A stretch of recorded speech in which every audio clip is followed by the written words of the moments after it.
Craftgeek with us today. Yay! Thanks So for having Carrie, me. tell us a bit about what your crafts of choice are. So I am, well, I'm starting to embrace the term fiber artist because I just Yay! love playing with pretty string. But I primarily am knitting, a knitter. That's most of what I do. And I mean, I've had times where I've sort of lost my knitting mojo and wandered into other things, but knitting is always the thing I come back to. I've been knitting for over 20 years. And but I also I can crochet. I don't do a ton of crochet, but I can crochet.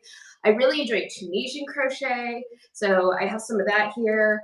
I just started getting into weaving, Yay! tablet weaving, and I have a rigid heddle loom now.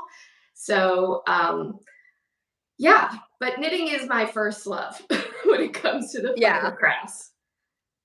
And you were telling me a minute ago you're thinking of taking up some felting? Yes. For a while, I've been wanting to try needle felting. And if people don't know needle felting, you get roving, so unspun wool, and you use a needle to jab the fibers together to make them form into shapes. So I was at Joann's this past weekend, and they had these needle felting kits. And I was like, I had a 40% coupon, and it was a llama, and I love llamas. So I was like, I'm getting one, and at some point, I'm gonna sit down and try my hand at needle felting. So, Yay!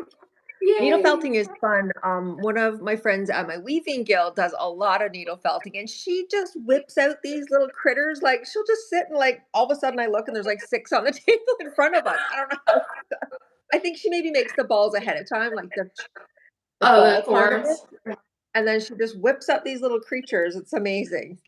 I love watching it like on YouTube, like videos of people needle felting, and there's something that just looks very cathartic about it. Like if I've had a really stressful day, I can imagine it's like, yeah, let's just jab at this. Yeah, yeah. You jab jab. Well, I'm excited to see what some of your favorite things you've made. Let's see what you've Yes. got. It looks like you're Um, wearing something you maybe made. I am. This was actually, I think this is the first and only cardigan that I have made so far. I mostly, when I knit, I usually tend towards knitting small items and accessories, but I wanted to knit a cardigan because I do love cardigans.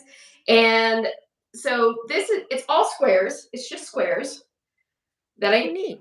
yeah, it's just squares. And I didn't get a pattern. I just kind of made up the pattern myself. I did a gauge swatch, did some math, figured out the dimensions, and started knitting. And I actually screwed it up. I, Oh, when I counted my gauge swatch, I counted it wrong. So like this part, this is like the front panel, is oh, way I longer see. than I anticipated. But that was okay because I just made the sleeve portion shorter and sewed it on. So it was fine. Perfect. Problem solving. Like I say, there's Problem always a solution. solving. That's kind Yeah. of, to me, one of the fun things with knitting is whether I'm making up my own pattern or I'm working on someone else's pattern, there's always a bit of a puzzle involved, and that problem solving aspect I really enjoy, you know? Neat. So yeah. All right. Well, Um, let's see what else we got. yeah, speaking of problem solving, this is Okay. kind of a whip work in progress, but this Yep. past weekend I finished this.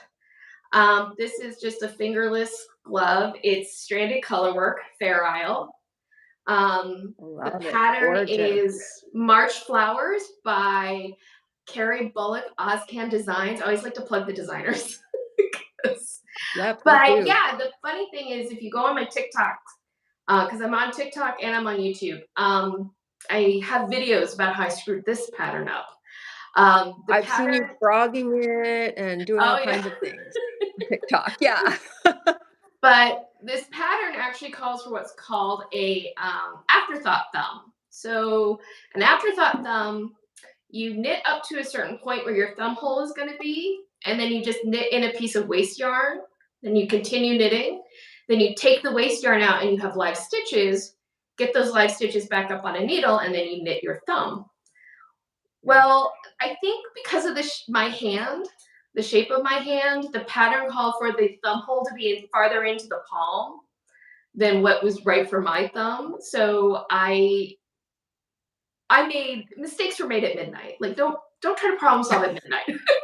Yeah, that's right. I But I agree. ended up having a frog back, and in the process of that, I decided, you know what? I think I'd prefer a gusset anyway. So I adjusted the pattern and put in a gusset instead, a thumb gusset, Looks because I think perfect. just that fits better. And so I'm now working on the second part. My second glove right now is in progress. It looks like it looks like it fits like a glove. I see what you did there. It does. Look, It fits really well now. yeah. But that's the other thing. Like, I a lot of times I talk about on my channel and stuff about how when I'm working a pattern, I feel like I'm actually working in collaboration with the designer over space and time, because even though they've done all this math and thinking for me, I can still go in and make my own choices about how I want it to be. So it's still a unique project to me. You know, whether it's through Yeah. color choice or deciding to add a thumb gusset, whatever it is, I always feel like I'm working in collaboration with that designer. I guess once you have a good handle on your craft, you can start making those design, um, Yeah, it does changes. help. I mean, I've been doing it for 20 years, so that kind of Yeah. background. And I tend to be a very like studious type of knitter and crafter. Like, I really like knitting reference books. So, where you learn more about the technical stuff and knowing how the math works. And not everyone's into that, you know, that really super technical side of it.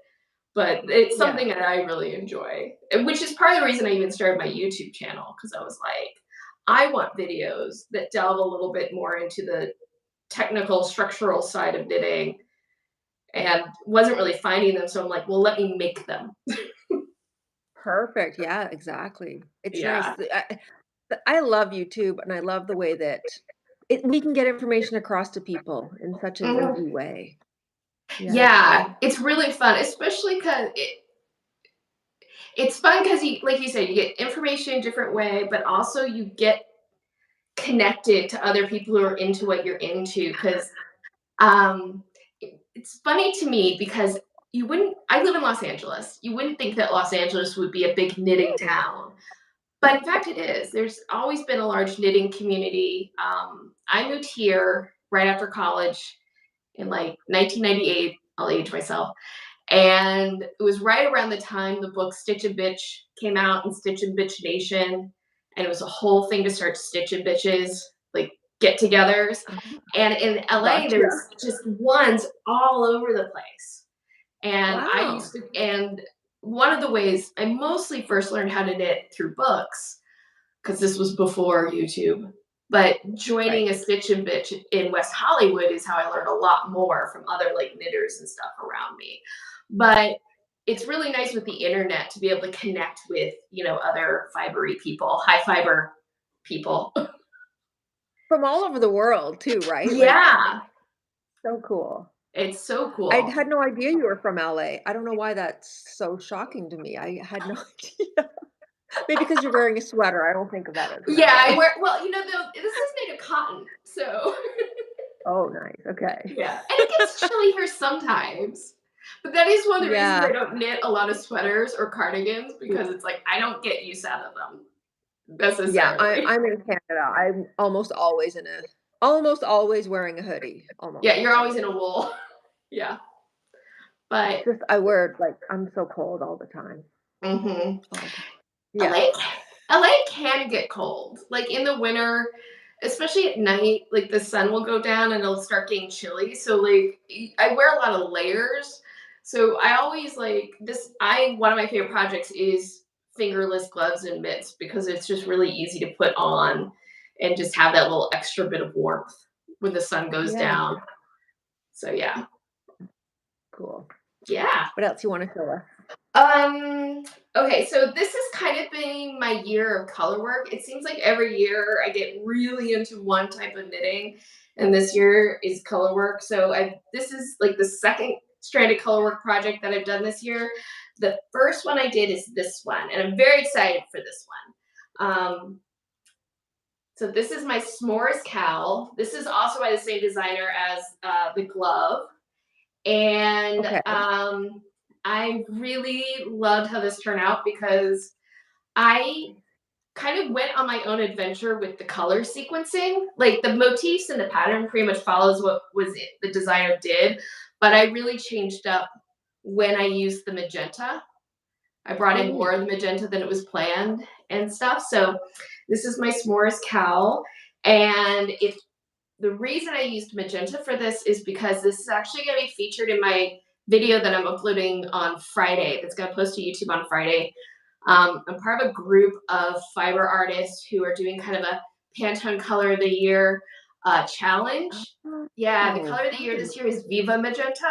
So we're all doing projects with magenta in it. So this is my project with magenta. And magic. my video is going to be all about how I went about deciding how I was going to use magenta in this. Like what Oh. colors I was going to choose for it, how I used the color wheel to pick those colors, and then how I figured out how much magenta I want to use in it. Because sometimes I think knitters in particular, not so much crocheters, it's so interesting, but knitters in particular sometimes get a little fearful of really bold, bright colors. So, Oh. yeah. Yeah, it's beautiful. I think I saw you getting the yarn. Did you do an unboxing or I something? did. I did I an think I unboxing on TikTok when I got the yarn in, and it's beautiful. I love this yarn. It's just like in the color and everything. So, and actually, I'm yeah, going to it's end up having two gorgeous. videos from this project because when I actually did a swatch for a cowl, which I almost never do for cowls, but I did a color swatch, and when I washed it, I did get some color bleed, so I had to figure out how I was going to Mm, deal with that. So I'm going to do a whole video on what to do when you find a yarn that bleeds a little. yeah, and that goes across all fiber arts, like Mm. any fiber artist can get value from that video. Yeah. Like Well, and I we all think it's face like, oh, sorry, go ahead. we all face it. I mean, even in weaving, if you're buying yarns that are pre-dyed, even if you're hand dyeing, I mean, maybe even especially a lot of weavers. I don't tend to have that problem because I use a lot of fiber reactive, but if they're dyeing silk, a lot of weavers are dyeing silk, and then it sometimes bleeds. So Yeah. I think your video is gonna be helpful. Yeah. I mean, I think that it's dyeing to me is such a mysterious process. Like, because it's Oh, never it's something I've done myself. I'm like someone like I watch yours and I'm just like, oh my gosh, like all that dyeing. But it's like there's chemistry involved, and that's where I'm like, ugh. true. But yeah. But it's with we because I kind of do weavers tend to dye a lot of your own yarn? So in particular, I'm a baby wrap weaver, so I weave a lot of baby wraps, and I would say Okay. like 95% of us who are weaving baby wraps are dyeing our own yarn. Oh, It okay. didn't used to be that way, but it's I would say that's pretty accurate now for Yeah. that niche of the weaving market. I mean, there's tons of people weaving, tea towels and whatever else you're weaving, all kinds of other stuff that are not using as much hand dyed. Like that's probably less common in that other realm, but the baby wrap, it's mostly they're mostly custom wraps or semi-custom wraps that we're doing. No, I would say okay. across the board. That's so Yeah. interesting. There's always part of me that's like, oh, I'd kind of like to try dyeing, but It's yeah, fun. yeah. It's fun. And if you're dyeing wool is super easy to dye. It's the Hmm. easiest. Yeah, Yeah, I I can think. see I think that. it's the easiest, although I don't dye a lot of wool, but it's super easy. Whenever I do it, I'm like, wow, that was so easy. What are you normally dyeing? Like I'm plant normally dyeing fibers? like plant fibers, yeah, almost Yeah, always. Yeah, I yeah. had a whole dye day today. Like it's a lot, but it's fun. I love it. Yeah. Well, yeah, playing with all I the would- colors. Oh, I Yeah. feel like love a color might be the thing that like joins all fiber artists, no matter what your particular, Yeah, you're craft probably right. is, is playing with color. Because like I know for me, that's a lot of times like when I look at patterns, I get drawn in by the colors that are used more than anything. Yeah, sometimes I look at beautiful fabrics that are gorgeous and I'm not joking, I will actually tear up and cry sometimes because things are so beautiful. Such a Oh, nerd. No, me too. My video, oh my god, the video I'm posting on Friday, there's several times where I just like, oh my god, it's just so beautiful. Like You know it's you're a so fiber artist when you yeah, let beautiful fabrics make you cry. it's so beautiful. That's funny. Oh my god. What have you got hanging behind you there, Carrie? Oh, okay, yeah. So this, I'll bring it in closer. So last year, actually, I'll just take it off. Last Gorgeous. year, I was wanting to do a lot of lace, and actually, I can show off something else on the back because that's Oh, it's gorgeous. yeah. Wow. So this is a lace shawl that I knitted last year. Try to show that. Wow. Yeah, this is the half hap fade shawl by Lavish Designs, and so it's a hap shawl is a particular kind of shawl tradition that comes from the Shetland Islands, which is the same knitting area of the world where Fair Isle knitting comes from. So Yep. they're really known for the color work and they're known for lace knitting. And so this is inspired by that sort of knitting. So it started actually with this triangle portion here. Actually, this right here, let me see if I can figure out. There we go. Right there, that point is where I cast it on. Just one Oh, stitch. wow. And then it grows out the triangle. And then once you knit the triangle, it gets cast off. And then you pick up your stitches along the edge of the triangle. And then you knit back and forth each panel of lace. So, Wow. and then this border is called an applied border. It's knitted on this way. So this is the finished edge of the last bit of knitting here. And then you take the work, Okay. you hold the edge vertically and you knit the edge on perpendicular to it. No. Yeah. So that's how that scalloped edge is worked, is created. And Wow. it's applied knitting border. That is such an art. Like, that's such an art. I love lace knitting. It's like it's hard to say which is my favorite type of knitting, whether it's color work or lace, but I Yeah. love lace knitting. Like it's so intricate and I love doing all the yarn overs and then so the way you create lace is like with a yarn over to create the hole, but then to keep your stitch count even, you have to do decreases. So that's everything that you're doing in lace knitting is you're constantly doing yarn overs and then decreases. So it just like knitting a row, there's always something interesting going on. Like in knitting, we talk about getting stuck on sleeve island when knitting a sweater, because usually sleeves, a lot of times, it's just like rounds and rounds of knit Oh, stitch. And you're just like, I'm so bored just doing stuff. board. But Right. yeah. So yeah, I'm Yeah, very you proud of this. I love how this came out. board. Wow, And yeah. the yarn is actually um, this yarn I actually used in a video about Angora fiber because the yarn is a Angora, I think merino and nylon blend. So there's some Mhm. Angora in this. Wow. Yeah. So Super soft and lovely. oh, it's so And soft. And there's do like I oh, don't know if you can really see it, but there's a gorgeous halo that comes off, and it's not much. It's I only like 10% Angora in the yarn, but it just has this really like oh, I lovely, can see it. yeah, If I this look at my lovely, lovely computer, I can halo. see it. Yeah, it's gorgeous. You're right, I can see it if I look at my computer. If I'm looking on my phone, it's not big enough. I can't Yeah. see it. And I saw June made a comment that it was gorgeous, and I Thank couldn't oh, you. yeah, there it is. Okay. Oh, Yeah. alright.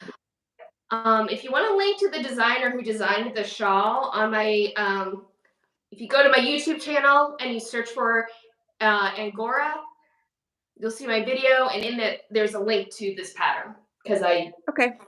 yeah, I'll grab that and put it in the description yeah, when I'm done. When we go off of this live, I'll do that. I made a note. yeah. I have all your by the way, for anybody watching, I have all the links to Carrie's social media platforms all in the description. Oh my god, she's so much fun, you have to follow her. Oh, thank you, thank you. Yeah, it's so funny. Like, there was a big chunk of my life where I was very like, I'm sorry, good. Notice, there we go. I was very private on social media. Like, I was like, I don't know if I want strangers looking at me. And now it's like I'm every like on all these platforms and like, here I Mhm. am. My yarn Oh is yeah. here! Oh, God. I had this one TikTok. I got these new interchangeable knitting needles in, and it was just me like, oh I think that was the one I was saw the other day. yeah. Sometimes I get lots and lots because I only follow like a handful of people, so you come up on my feed a lot, so I get a lot of your videos, which I love because 'cause they're so fun. Oh, thank you. Well, that was always part of my on YouTube in particular. Part of my goal was like I want to do videos that are that help teach things to people about this craft that I love, but I want it to be fun. Like, Yeah. because sometimes you come across a video and you're like, I know there's going to be really useful information here at some point. I know. It's always a struggle, right? And I find that I tend to be very serious a lot of the time, so I try and lighten up and not be so serious all the time. Oh, you have to Uh, find what's comfortable for you. Like I'm a goofball kind of by nature, so I it's not always easy, but I tend to just like go ahead and like, oh, that was kind of silly. I'm just gonna put in the silly moment. I'm just gonna put in the silly moment. People can just see that I have these silly moments. But yeah, and I think that comes with doing it practice, right? Like because I am silly in my own life, but as soon as the camera's on, I'm pretty serious. So I'm trying to the more I get comfortable with the camera, the more it's easy to be myself on camera. yeah, yeah, that's the thing. It's like being comfortable in front of the camera. Like, I was kind of fortunate in that I went to school to study media communications, so like this was all very much in my wheelhouse. But also, I've always had this little bit of a performer in me. Like, I was a studio guide at Universal Studios when I first moved to Los Angeles, and stuff. So it's like I just have this comfort in front of the camera. Like in some ways, it's more comfortable sometimes than being in front of real people. So, Yeah, I think that's true for a lot of people, I think. yeah. Yeah. So, but I mean, it does take time to get there. Like, I look at some of my earlier videos and I can see, like, oh, now I have to remind myself to slow down. At least with videos, you can edit them for the most part. Mhm. Like, obviously not the live videos necessarily, but like for the most part, you can edit them.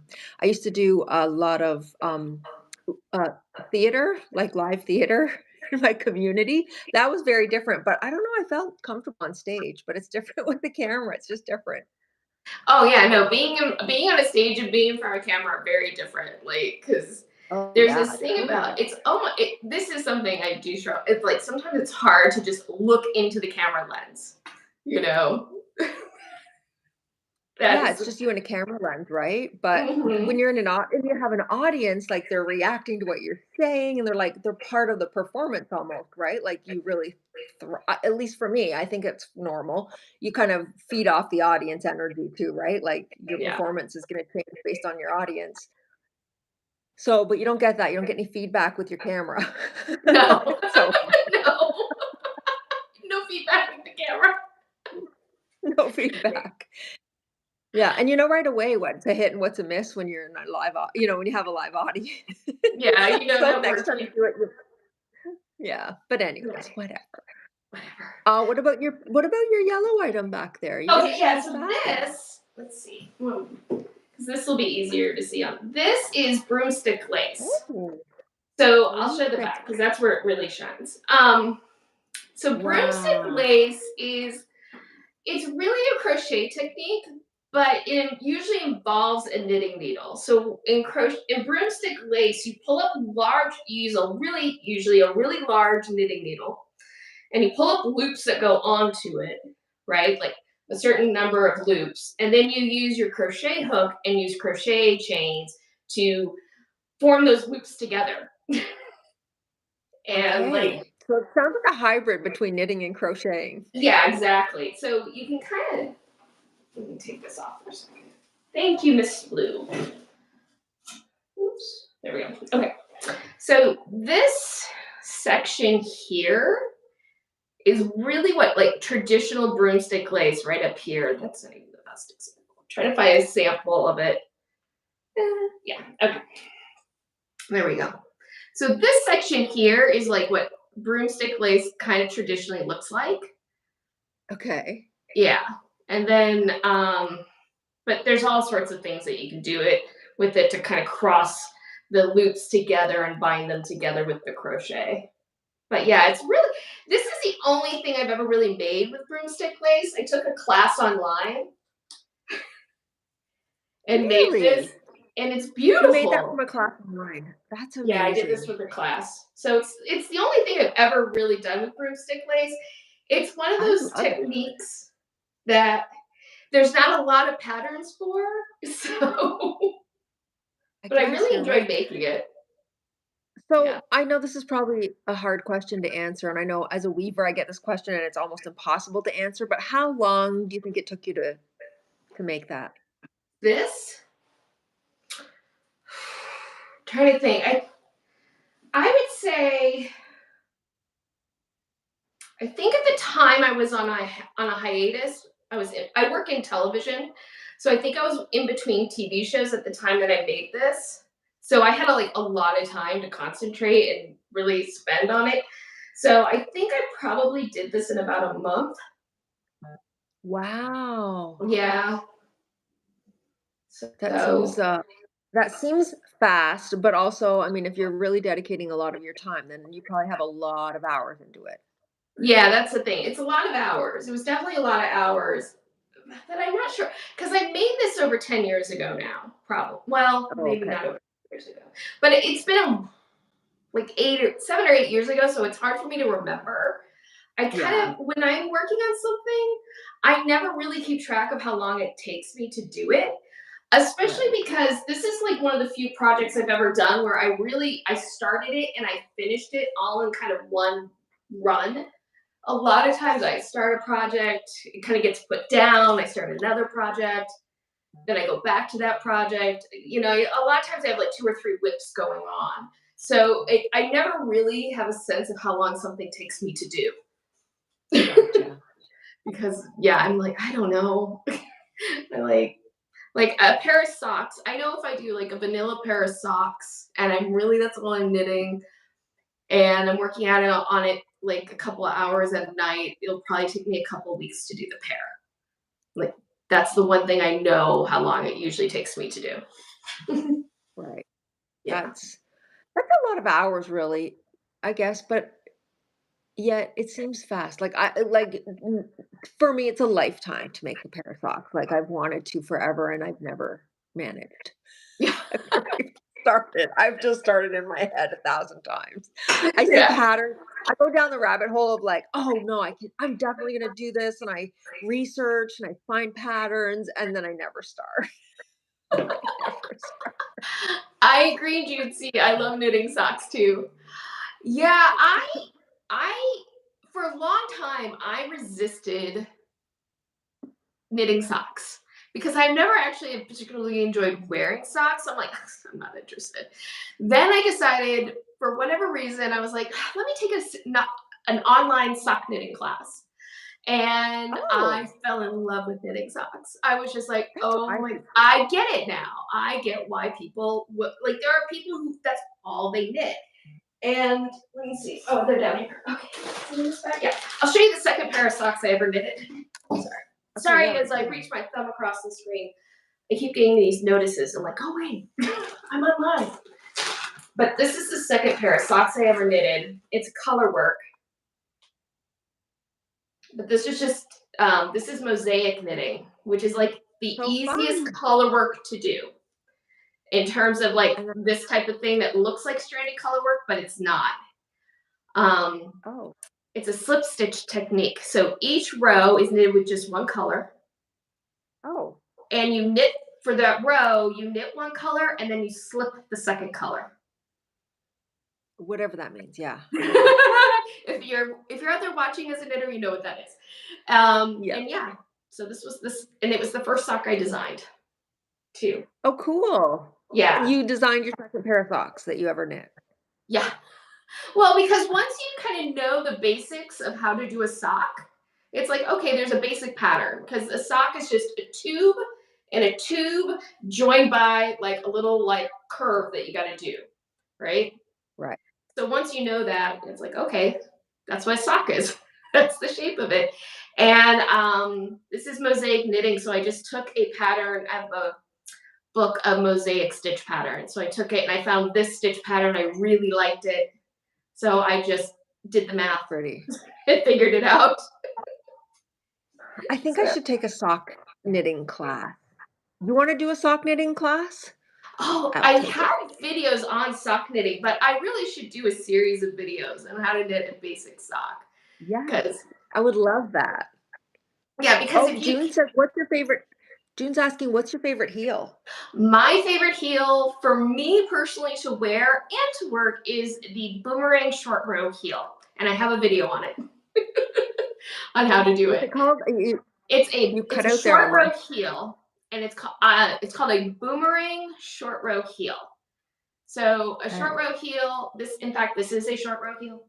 A short row heel uses short rows to create that curve that goes around the heel. And that's my favorite Oh, kind of heel. I just really enjoy working short rows.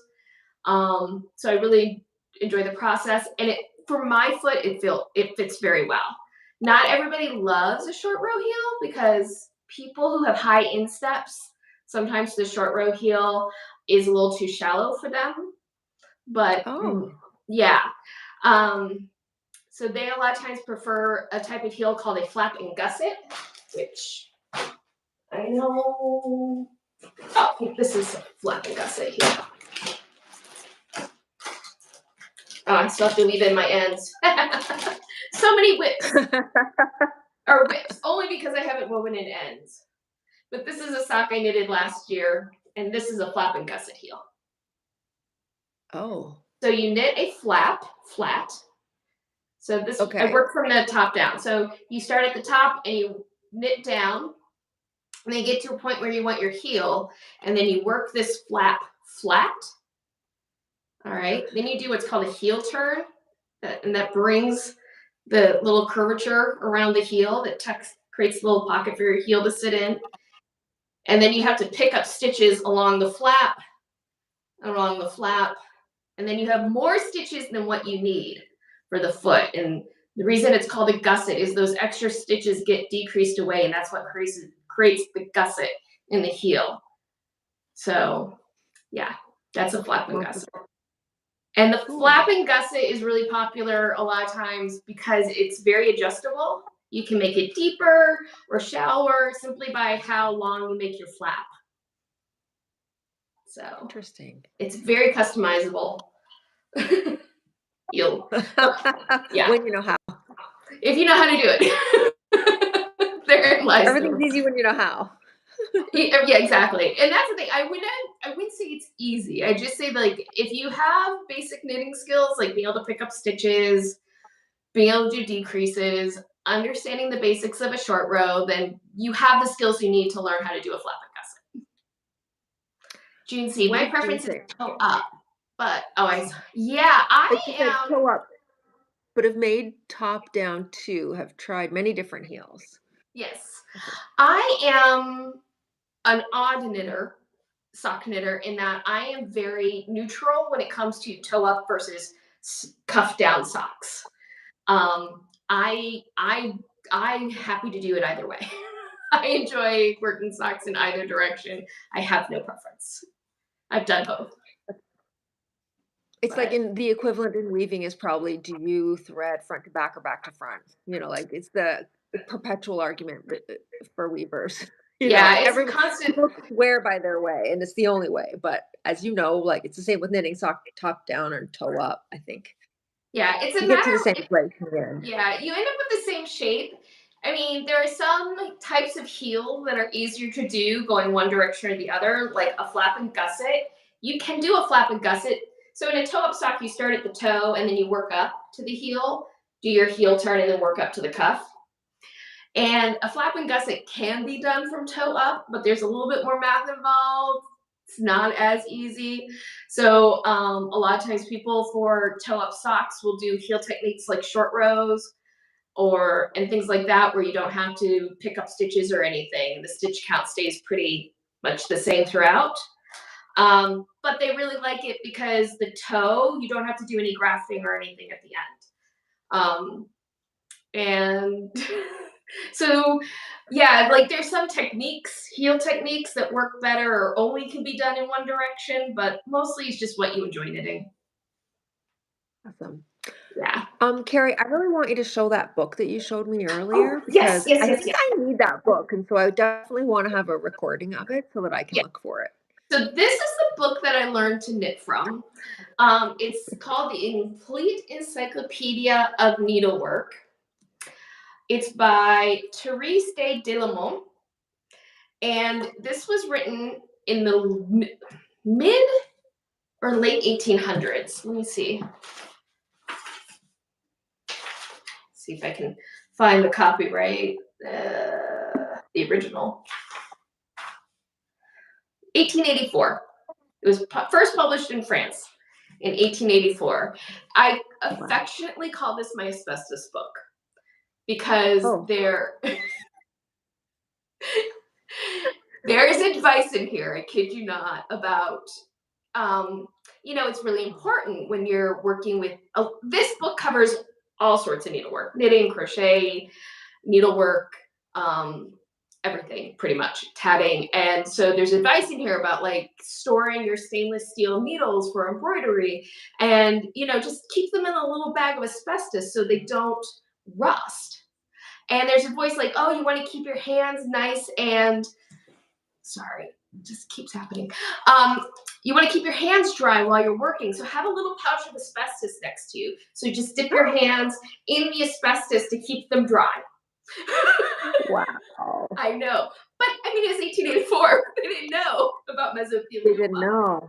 So I yeah, would have I've thought that they actually would sort of edit that out over time, or no. maybe do. Are there notations? It doesn't matter. You couldn't buy asbestos if you tried now, No, so you this can't. doesn't. But yeah, there's that kind of outdated advice in here. But it's great because it introduced me to all these sorts of fiber crafts that I never heard about or never probably I might never had heard about. Certainly not when I got the book. Right. So I have a great deal of affection for my the complete encyclopedia of needlework. It looks fabulous. Yeah, I think it's something I should have in my library. Yeah, Are it's there very pictures? well loved. Oh, yeah, there are. Yeah. And the first things that I knitted, I mean, one of the reasons I think I'm a pretty adventuresome knitter, like, is because when I first started knitting, I was like a poor college student. I didn't have, and there wasn't all the independent patterns that there are now. Like, if you wanted knitting patterns, you either had to buy a magazine or you had to get a pattern book, something like that. And so for me, I had this book and it had basic stitch patterns in it, and all I was knitting was scarves. So I was like, oh, there's this lace knitting thing. I want to try knitting lace, so I'll just cast on the number of stitches I need to do, and I'll just knit this pattern. Like I was That's almost so too interesting. naive to know what I didn't know. Yeah. And so I just dove in, and but I'm really glad I had that because I think that I've never been afraid to try anything with at least with knitting, where I'm like, yeah, I can figure this out, you know, I can do this. And if there's a skill I That's don't have yet, that's an opportunity for me to learn that skill. So I'll just go in and do the pattern. So do you have any weaving that you've done yet? I know I you're do. just I getting have some started. weaving. I thought I'd first show just so you can see how quickly what it's like to begin and then how quickly you can grow. The first bit of weaving I did was tablet weaving. And Oh, and I have wow. a video of me doing it. I have a video of me trying tablet weaving for the first time, and it was terrible. It was just Oh, terrible. But this is how it started. at the top, and I don't know if you can see, but like the selvage, I missed the selvage a few times at the beginning Oh, yeah. when I wrapped around, all the mistakes. My selvage is completely uneven. Um, But if I that's have your this first piece, who weird, cares? I mean, I have this weird little thing where I didn't pull the weft all the way through. oh, So yeah, but I'm very proud of it because I did it and I learned a lot as I went through and for I did sure. this. So then Yeah, my second one was just this little bit of me just practicing again, but I got better, you it know? looks a lot better. It looks a Yeah. lot better. Like I don't think I missed any loops. I did keep my selvage even. It narrowed down. It started off wider and it gets narrower, Oh, but I got much yeah, better. And I learned. I was like, okay, I get it. To keep my selvage more even, I need to be consistent on how I'm packing down my weft. I was like, okay, I learned that. yeah. So this is my latest one that I made that I have interesting memories of because I made it when we were living in a hotel for 2 weeks because our house flooded. But I got much better at this point.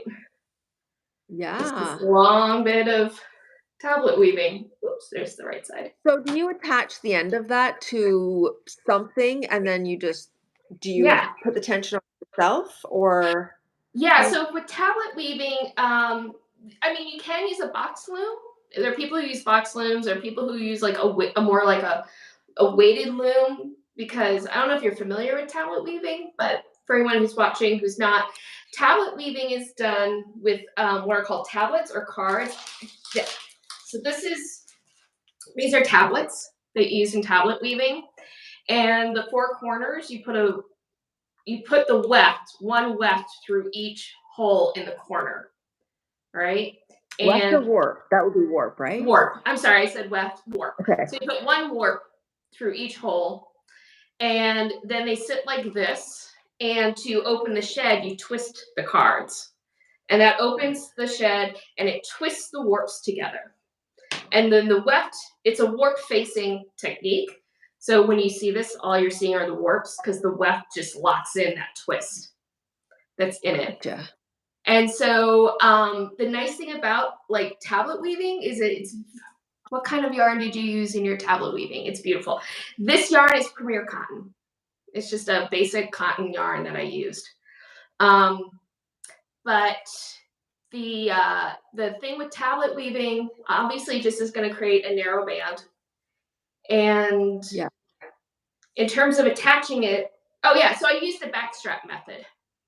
So yeah, Okay. I was one point, it's attached to me, and then all the wefts are tied to another point. So, and Oh, yay. Hi. Hi, Pat. oh, Pat you was a should guest on the definitely show try once. tablet weaving. It's actually not difficult to pick up in a lot of ways. There's lots of videos on it. I'll tell you, if you want to watch my video to see what it's like to do it the first time, it's on my channel. One of the hardest things though, in terms of tablet weaving getting started, is just trying to control the keep your wefts organized because it's kind of like with a rigid heddle loom. If you're not keeping those warps, I keep saying wefts when I mean warps. If you don't keep those warps under tension, then everything tends to start flying. So, I was actually teaching weaving last night. I said to my students, a thread under tension is a thread under control. Like you want to keep control over your yarn. The yes. only way is tension. Yeah, Yeah. but tablet weaving is kind of a nice little entry into weaving because, like, it doesn't take a ton of equipment. I mean, I've That's since true. bought these tablets, but like my first tablets, I just got a deck of cards from the dollar store and cut them and used a hole punch to put the holes in. No way. Yeah, and That's there's so there's interesting. tutorials all over YouTube on making your own tablets and getting started and stuff. So I watched a lot of videos before I started, and then I still had my adventure. That's fun. There is Yeah. a weaver, her name is Inga Dam, and she is sort of known for she does tablet weaving within her floor loom weaving. So she's got tablets plus throwing a shuttle, and it Mhm. creates this really interesting Oh, that's so effect. cool. It seems like, to me, it's like, oh, it's too complicated, like, I haven't been able to wrap my head around it just yet, but the whole tablet weaving, for some reason, I have a block on, but Yeah. it looks Um, really interesting, and I love the end result. It looks a yeah, lot like Inco loom it weaving. is. And people use inkle looms to do tablet weaving. So instead of Okay. putting the string heddles on, they use the tablets instead. Oh, Like, gotcha, I okay. kind of want to get an inkle loom because it is like the most, it seems like the more compact way of being able to do tablet weaving. Either that or getting a box loom. Because the backstrap method is nice because it's very low entry to get into doing the craft, but you need the Right. space because, like, Yeah. you have to be able to stretch out as far as your warp is at the beginning when you first start it Right. because you are your loom in the backstrap method. That's right. I'll tell you what Belinda said. She said, "I did it once with an Inca loom. The hardest part was warping the loom." Yeah, trying to remember Z versus S threading. Yeah, Yeah. yeah. Oh, yeah. Understanding S. I'm just understanding the S versus the Z threading with the tablet because I'll say that I want to do. Whoops. I want to do more videos on tablet weaving. It's been really tough this past year because I've been working on a TV show. And so I haven't had as much time to do like all the videos I'd want to do. But I want to do another one on tablet weaving on what I've kind of learned and some things that I feel like weren't necessarily, where I didn't necessarily have great explanations when I first tried it. Like, especially with the S versus Z threading. But there's still really good information to at least get started. And oh, I don't have it with me. Darn it. I did end up buying a book on tablet weaving Oh, because that's when I know oh, I'm real good. serious about it. I go out and I get the book. Yeah, It used to that's be, commitment. yeah, it used to be when I'm ready to dabble, I go and get a book. Now it's like with the internet and YouTube, it's like, oh, I'm real serious. I'm ready to get the book. Yeah. Yeah. But also, I did start rigid heddle weaving, so I thought I'd just show my first rigid heddle Oh, project. I love it. I haven't finished it yet because I still need to sew everything. But the reason I wanted to do rigid heddle weaving was actually to make dishcloths and tea towels. So these are going to be dishcloths, and it was just me playing around. So I just Oh, they're warped gorgeous. purple and white and just played around with the weft, and I got like these three. Well, that's more like I got two. I think I got two dishcloths out of it. So I still need to like cut them apart and stitch them and everything. But yeah, that was my first rigid heddle project. So Yeah, not I bad. love it. I have never woven on a rigid heddle, although, I weave for a living, but, um, I kind of am rigid heddle curious because I think that it seems like you can just warp and weave pretty quickly, whereas I'm used to it. It's like a long drawn out process getting the warp on and threaded and 8,000,000. It's just longer. I think that rigid heddle seems like a really good entry level weaving basic thing to start with. I don't know, I'm getting lost, but I Yeah, think I it's a mean, good I thing know way I'm to just start. starting off, and I'll say for me, like the thing about the rigid heddle loom is like it is a nice entry point because the equipment is pretty. I mean, a rigid heddle loom at the end of the day is just a frame loom, right? With this rigid heddle Yeah, um, literally, it's a reed, rigid heddle. literally rigid heddle reed, and that's all it really is. So it's like it's not terribly complicated equipment to learn how to use, and Right. it's just two sheds, you know. And you can start getting into like using pickup sticks or multiple heddles in order to create more complicated weaves. But you know, you can just do your basic. Was it? See, I'm just learning about weaving tabby when it's just plain Yeah, weave. That's the word I'm have looking your for. plain weave. Yeah. Yep, yeah. So But it's interesting it because of the use of color. The yeah. way you used your color makes it more interesting than just plain weave. Yeah. Because and it's fun to play with the colors and everything and how like the first one I did, I just used like a very basic check pattern and it was like kept everything even in terms of switching between the purple and the white wefts. But then my second one I had more fun in terms of playing Nice. around with the colors. And actually I really loved this section. I just ran out of work. Oh, But I yeah. really loved the way this looked because I just used the white left, and I loved how that came out. So Nice. You know what? You're also going to notice when you wash that, like, I can tell it hasn't been wet finished yet. I can tell. it's Obviously because of the threads, but I mean, I can just tell by looking at the fabric without if I didn't see the ends, I would still know, but yeah, it's gonna look different once you wet finish it, like, better, even better than it does now. Like, yeah. I love wet finishing things. It's like, "Oh, now I have fabric instead of threads together," you know? Yeah, I Like have to keep telling myself that, because I don't have my own mhm, experience with it yet. I only mhm. know because, like, just watching videos on YouTube and stuff that, like, this is gonna shrink up, and everything when it's finished. So I have to kind of remind myself. And, sometimes knitting is like that too. Like with doing lace knitting, it's so beautiful and open now after you wet it and block it. And I mean, like, I blocked this twice to get everything to open up. I had to wet Ooh, block it twice. Um, wow. but when you first knit lace, it's all kind of scrunched Oh, up. I once really? heard it described as looking at like a wrinkly cat scrotum. I read that on Twitter once. I was like, yeah, that's what lace knitting can look like when it's on your needles. And you're like, you sit there and you kind Wow. of go, oh, am I doing it wrong? But you're not. It's just knitting physics. And you have to know like Huh. how it's all gonna open up once you wash it and block it. Like, there's Wow. things that you don't always have to do like a pin block with, but lace knitting isn't necessarily one of them. If you really want everything to open up, you've got to like I really didn't know block that. it. Yeah, yeah. Because the thing with you need the yarn overs to open up, but when you're knitting, your yarn is under a lot of tension between being in the ball and then as you're knitting, because you have to hold the yarn with a certain amount of tension so you can even draw the loop through. So all that tension is being held in the yarn until you wash it. And once the water hits, then it's just like, all the fibers relax and open up, and you can get everything to spread out and open up. So blocking can really change knitting. How it, Wow. yeah, it depends on the fiber you're using and the stitch pattern, but like lace knitting is the example of just how big of a difference blocking can make to a project. Interesting. I'd be interested to see the before and after. I'm sure there's videos of it or I have somewhere. I'm I have photos because I wasn't doing TikToks when I but was you know what first you could do knitting is this. Hmm? you could go through your old photos and make Yeah. a new TikTok, right, from your old photos. Yeah. I do that a lot. I I take should do old that. photos and turn them into a Then I thing. have to organize my photos.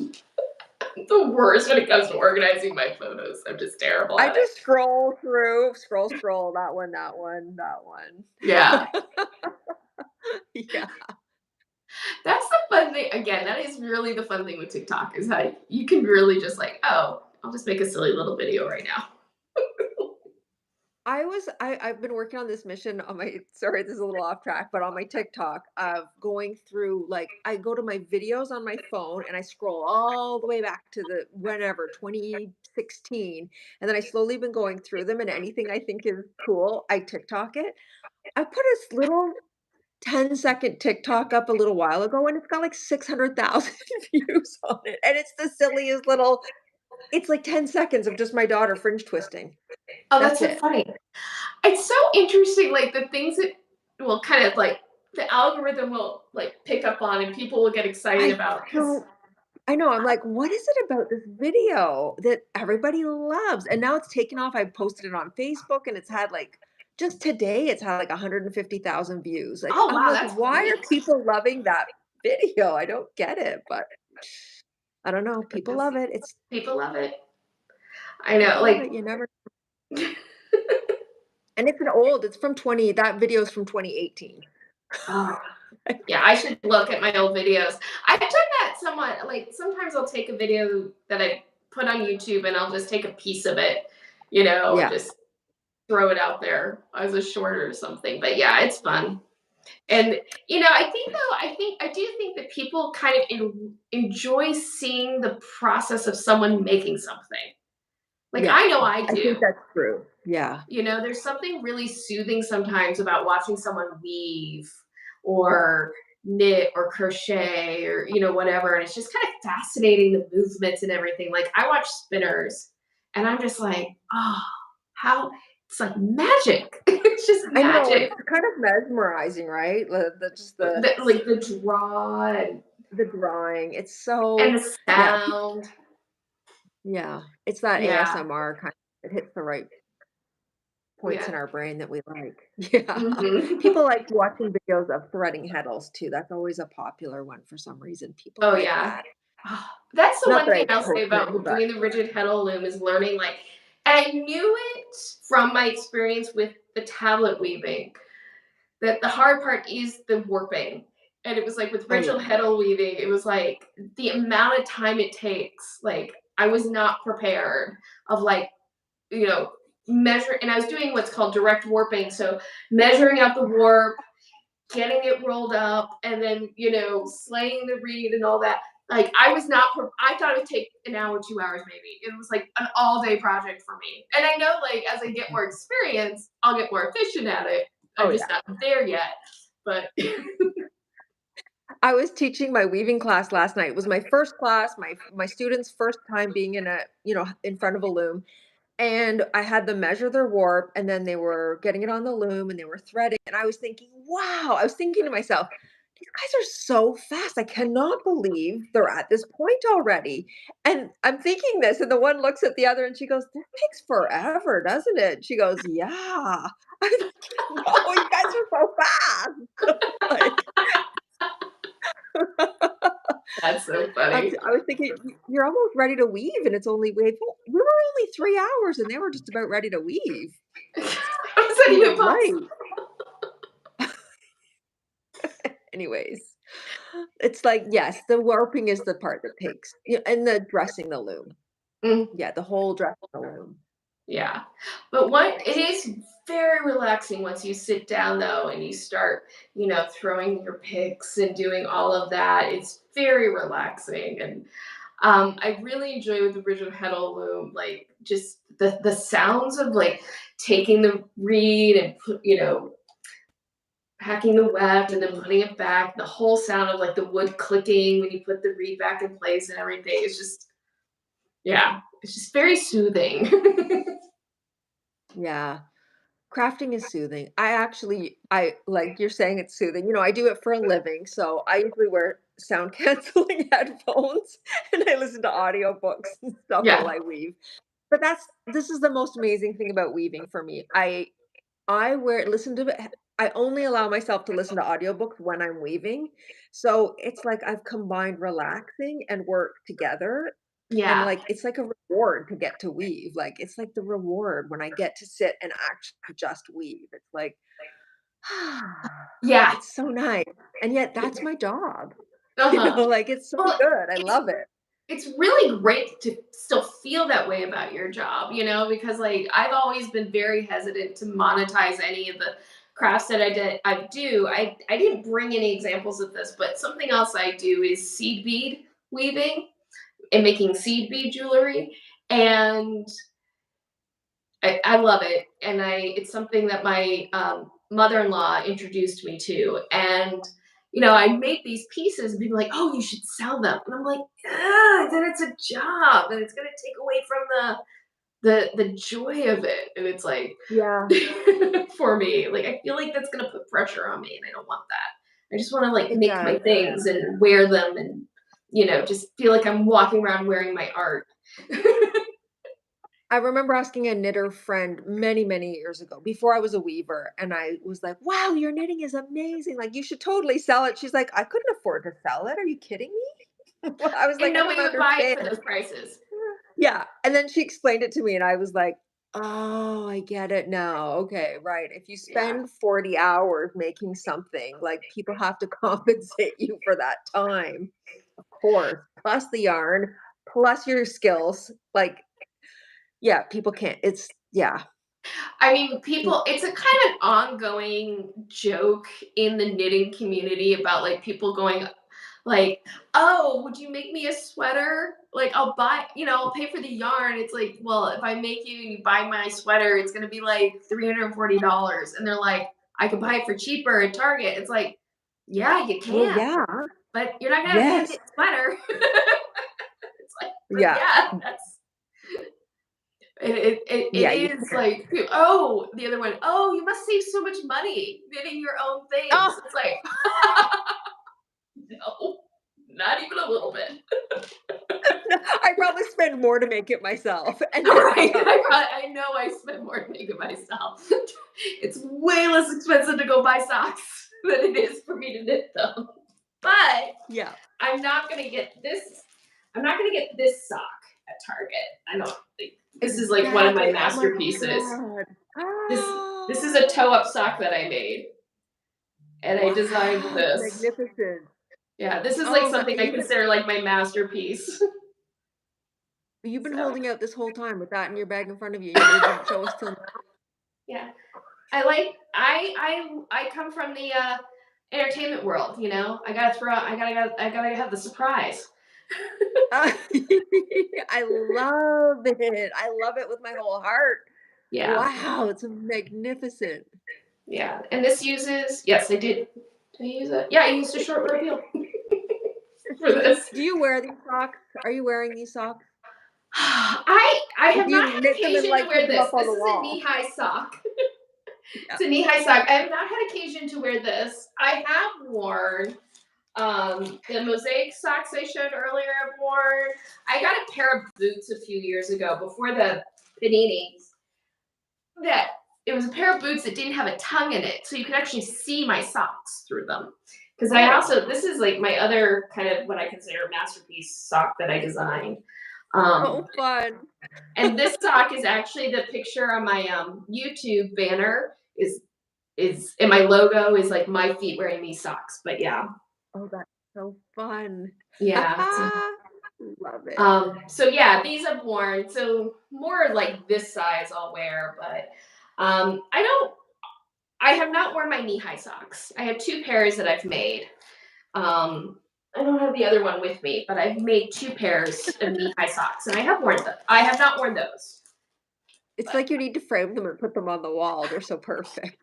yeah, that's not a bad idea. I do love them. I do Not a think they bad are idea. beautiful.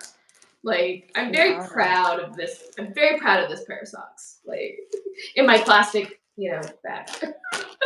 Yeah, tucked away in your plastic Ziploc. Where do Well, you store them?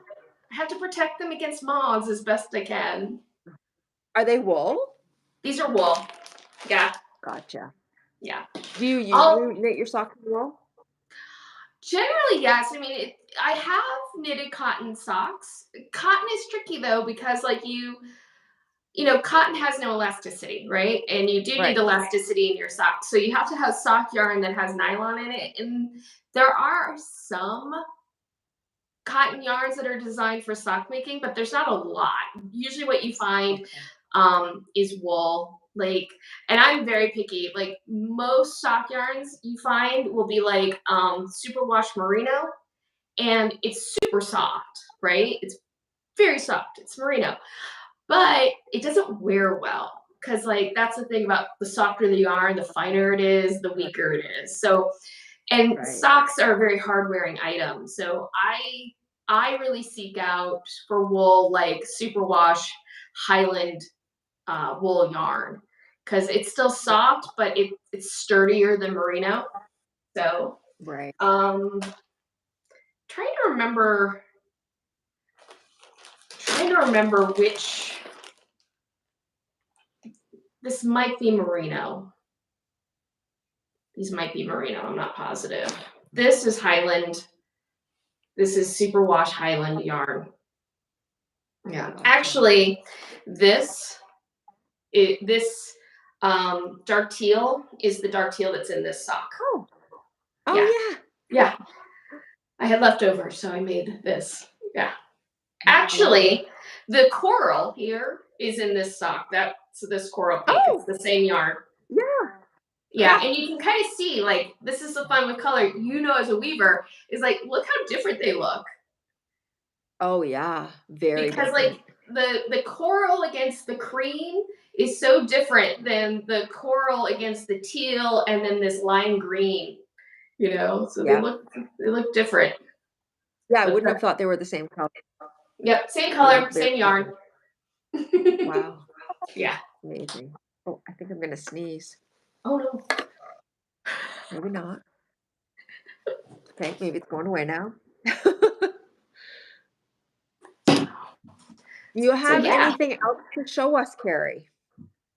Oh, Oh God, I got so much. I brought in so much knitting. You know what? I think the last thing, because I do have to run. The last thing I'm going to show though is a Tunisian crochet project. Because oh yeah. Tunisian crochet is like I can crochet, but I much prefer Tunisian crochet. And Tunisian crochet is very much like if you took knitting and crochet and they had a child, it would be Tunisian crochet. Oh, interesting. Yeah, so Tunisian crochet, this is an Oh, I example have a of it. This is like a scarf that I made. This was like the second wow. Tunisian crochet thing I ever made. Um, yeah, I love the colors, I love the textures, I love the yeah, movement. I love yeah. everything about it. And this was from a class. I did a Tunisian crochet class, so this was like our final project in that class. So it combines a lot of different Tunisian crochet stitches and techniques. And the way Tunisian crochet works is you use a special Tunisian crochet hook that allows you, like knitting, to pull up loops onto the hook, right? So, like knitting, it has a series of loops across your hook. Then so that you do a forward pass where you drop these loops, and then you do what's called the return pass, and you use a slip stitch chain to suspend those loops on. So, like this section right here, see that orange? That's Yeah. actually the slip stitch chain. That's just through the special stitch it used, exposed it. So yeah. Um, and it's very fast. It's faster than knitting or crochet. Oh, And you can do stitches on it. There's a Tunisian knit stitch that looks like knitting. And then you have your Tunisian purl stitch and a Tunisian simple stitch. And it's just a lot of fun. Yeah. So yeah. sounds like a lot of fun. And on my And channel the this results year, I are am in. planning to do like an introduction to Tunisian crochet Oh, video, I'll have to just to watch kind of it give for the sure. basics on how to do it and everything, because it's really fun. It's a Oh really fun yeah. technique, and it's gaining a lot of popularity. Like Interesting. there's Yeah.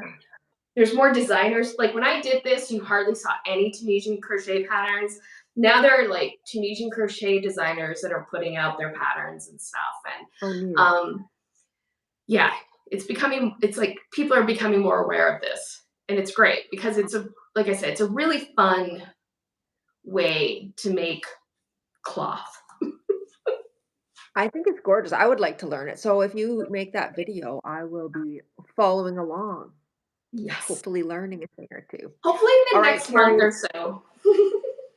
Oh, good. Oh, Yeah, yeah, soon. yeah. Perfect. Yeah, I'm planning All it right. Well, soon. I won't keep you all night.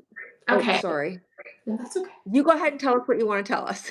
Oh no, I was just gonna say, yeah, no, hopefully in the next couple of months I have that video done. I have to get this show that I'm working on, the one that actually pays me. I have to finish up There's on it and have like a break. But yeah, I'm very excited for it. But yeah, thank you for having me. It's been like so much fun. oh, are you able to give the name of your online class for the Tunisian crochet? The class that I took was one that was on Craftsy, which Craftsy.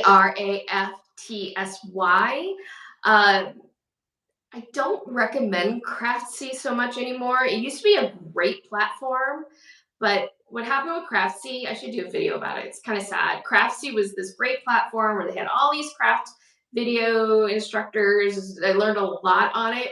They sold to NBC and kind of Oh, switched to this subscription model, and then NBC shut the whole thing down, and then another company bought the video library, and I mean, all the video classes are still there, and the video classes are the video classes, but the platform's not as good. But that is where I learned Tunisian crochet, was on Craftsy.